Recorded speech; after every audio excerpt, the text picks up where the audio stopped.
सरकार के समय से ही 1900 और उसके पहले से बल्कि चीजें चलने लगी थी हिंदू कोड बिल को लेकर के। तो अधिकार संपन्नता, अधिकार चेतना, ये बेहद महत्वपूर्ण विषय रहा है कांग्रेस की सरकारों में।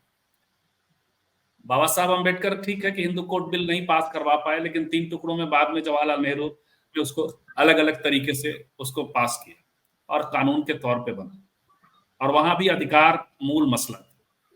इनकी तुलना में, इनके कंट्रास्ट में देखिएगा तो मोदी जी जो करते हैं वो उसमें कुछ ना कुछ, यदि कुछ करते हुए दिखेंगे भी तो उसमें कुछ अपना जो एलिमेंट होता है खुराफात का वो कर चुके होते हैं।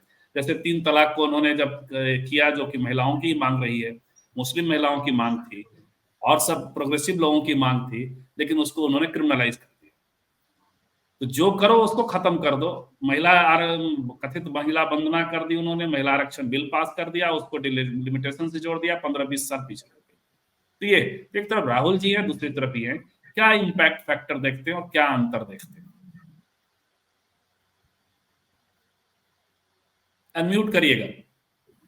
अभी जितने हमारे साथ महिला साथी है, पार्टिसिपेंट है, स्पीकर हैं, उन सबके नाम के बाद जो है देवी लगा हुआ नहीं है।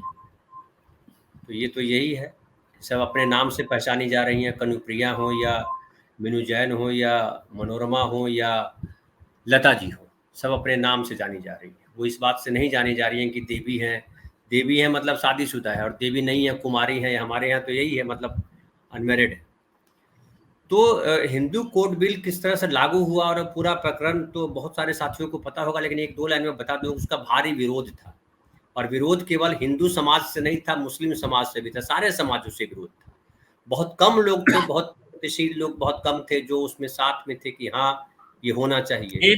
एक मुस्लिम राजनेता ने कहा था कि हमको क्यों छोड़ रहे हैं भाई, हमको भी ले लीजिए, हमारे समाज में भी सुधार की जरूरत है। जी बिल्कुल, बिल्कुल। और उसके बाद किस तरह से आज भी 75 साल बाद भी लड़कियों के लिए कितना मुश्किल है, वो मणिपुर आप देख लीजिए, आपको पता चल जाता है। कई आपको बीजेपी के मध्य प्रदेश के एक नेता का वीडियो बड़ा वायरल हुआ था, जिसमें नेताजी जो है बगल में बैठी विधायक का जो है कैसे उसको बाहों में भरने की कोशिश कर रही थी। और हमारे समाज का पूरा यही रूप है, लड़कियों के प्रति क्या भाव है। वो बड़े गर्व से कहते हैं शास्त्र पढ़ने वाले, ये जो है वस्तु है या भोग्या है या जो कहिए, धरती स्त्री सबको बराबर कहा गया है। तो उस तरह से अभी भी है कि वो जो है संस्कार होते हैं, उसमें विवाह के बाद जो सारे संस्कार होते हैं वो उसी तौर पे होता है कि पत्नी जो है वो स्त्री की भूमिका जो है, आप भागवत जी के भी सुने होंगे कि स्त्री की भूमिका, या मुस्लिम किसी स्कॉलर जो बने फिरते हैं धर्म के, वो बोलते हैं कि महिलाओं की भूमिका घरों में है, क्योंकि बच्चे संभालना सबसे बड़ी जिम्मेदारी है, अगली पीढ़ी उसके कांधे पे है।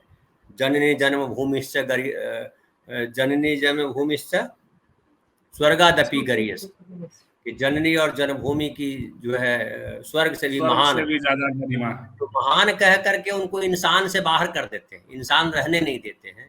और ये नहीं सोचते हैं कि उसके भीतर भी एक दिल है, उसके भीतर भी एक दिमाग है, उसके भीतर भी भावना है, उसकी भी संवेदना है, उसकी भी उड़ान है, उसकी भी चाहत है।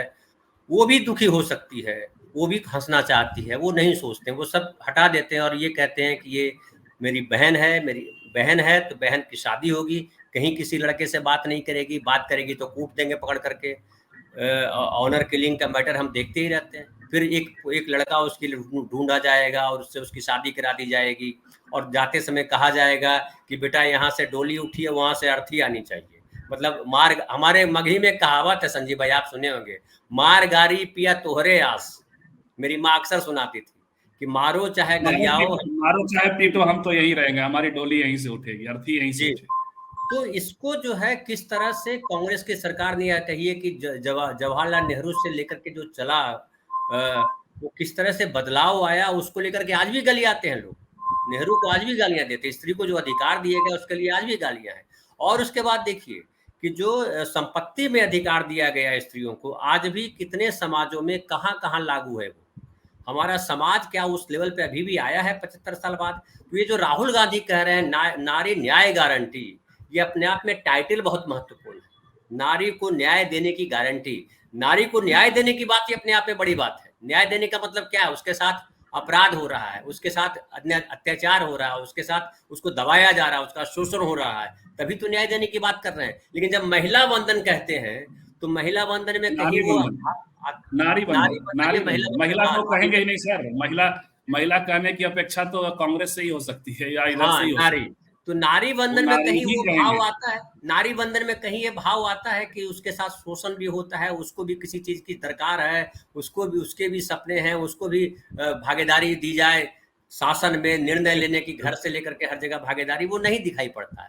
तो ये जो मुझे ये बड़ा खूबसूरत लग रहा है, नारी न्याय गारंटी, न्याय है। वो कह रहे हैं अभी देखिए जो आईपीसी की धारा है और क्या क्या बदला है, सब जो चेंज किया उन्होंने, अभी उन्होंने कहा इंडियन पिनल कोड, भारतीय दंड संहिता की जगह भारतीय न्याय संहिता बना दिया है। किसके साथ न्याय कर रहे हैं? चुनाव आयोग का अभी जो 2 कमिश्नर का जो गठन किया, जो 2 कमिश्नर को चुना है आज, क्या वो न्याय है? एक प्रधानमंत्री नरेंद्र मोदी, दूसरा गृह मंत्री अमित शाह और तीसरा विपक्ष के एक नेता अधीर रंजन चौधरी। अब बताइए कि जब जहां प्रधानमंत्री बैठे हैं और अमित शाह जी बैठे हैं, वहां अधीर रंजन चौधरी बेचारे क्या बोलेंगे? एक तो बहुमत नहीं है, प्लस संसद में बार बार आपने देखा होगा कि किस तरह से अपमानित करने का काम प्रधानमंत्री और गृह मंत्री दोनों ने अधीर रंजन चौधरी के साथ किया।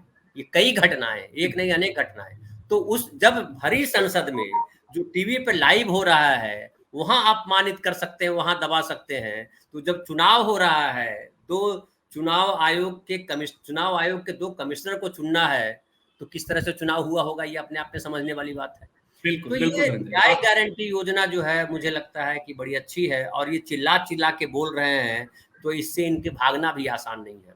कि अगर जी एक बड़ा अच्छा जयराम ने कहा जब प्रेस कॉन्फ्रेंस किया, तो उन्होंने कहा कि हम ये नहीं कह रहे हैं कि ऐसा होना चाहिए, हम कह रहे हैं हम जब सत्ता में आएंगे तो ये करेंगे, मतलब करेंगे।